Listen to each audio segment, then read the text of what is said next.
En attendant, le Burkina continue de renforcer ses équipements au plan militaire. 10 jours après la dernière acquisition, les forces combattantes se dotent d'un arsenal de véhicules blindés, d'armes et de munitions.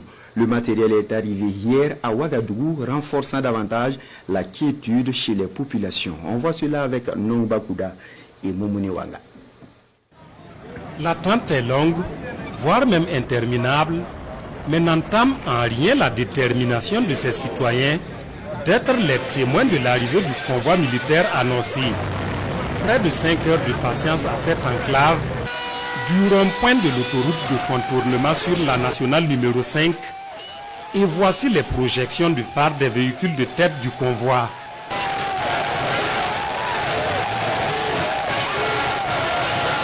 Du matériel militaire destiné aux forces armées burkinabè. La mobilisation est au rendez-vous. Le public est reconnaissant des efforts consentis. Le capitaine Ibrahim Traoré, président de Faso, nous prouve une fois de plus sa conviction et la détermination pour la défense du territoire. Parce que si vous regardez dans le temps, les armes rentraient la nuit, on coupait la lumière. Aujourd'hui, les armes rentrent en pleine journée face au peuple burkinabè. Et prouver au peuple burkinabè que les efforts qu'ils ont fournis, c'est le fruit de leurs efforts qui rendent comme ça. Et nous sommes toujours prêts, déterminés à accompagner l'armée burkinabè afin de pouvoir, en tout cas, utiliser ces armes en bonne et due forme. La mission est conduite par le lieutenant Thor et ses seconds, les lieutenants Volcan et Panga. Une mission arrivée à bon port et sur les lieux, l'émotion est vive. Nous sommes fiers de vous. Tout le peuple burkinabé dans son ensemble est fier de vous. Nous vous encourageons. Force et courage à vous. Allez de l'avant, car que ce soit nos mamans, nos papas, vous font des bénédictions chaque jour, afin que vous puissiez en tout cas aller au bout de cette guerre, récupérer tout le territoire du Burkina Faso et remettre à son peuple. C'est de ça qu'il s'agit. Et nous, je pense que nous allons vaincre ensemble. La patrie ou la mort, nous vaincrons. Voir la population derrière nous, ça nous galvanise. Voilà, ça nous pousse à aller de l'avant. Je pense que tous ensemble derrière le président du Faso, le capitaine Ibrahim Traoré, chef de l'État, chef suprême des forces armées, on va vaincre. C'est un convoi long de plusieurs kilomètres, composé majoritairement de véhicules blindés, d'armes et de munitions.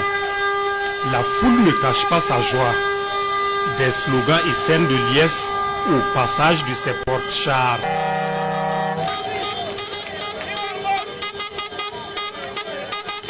La ferveur monte et se poursuit ici. Le cortège paraît interminable, mais la foule est présente. Pas question de bouger avant de voir le dernier véhicule. C'est pour elle une occasion de communier avec son armée et surtout apporter son soutien au capitaine Ibrahim Traoré et ses collaborateurs pour leurs efforts dans les actions visant à ramener la quiétude au pays des hommes intègres. Nous invitons tous les Burkinabés à galvaniser davantage les FDS dans la lutte pour la reconquête du territoire. C'est la population qui donne la force au président Traoré. Nous devons donc le soutenir afin qu'il ait plus de courage. L'arrivée de ces équipements porte à deux le renfort de matériel de ce genre reçu en moins de 10 jours. Des acquisitions à répétition qui affichent clairement le rythme imprimé par les autorités de la transition dans la lutte pour la reconquête du territoire national.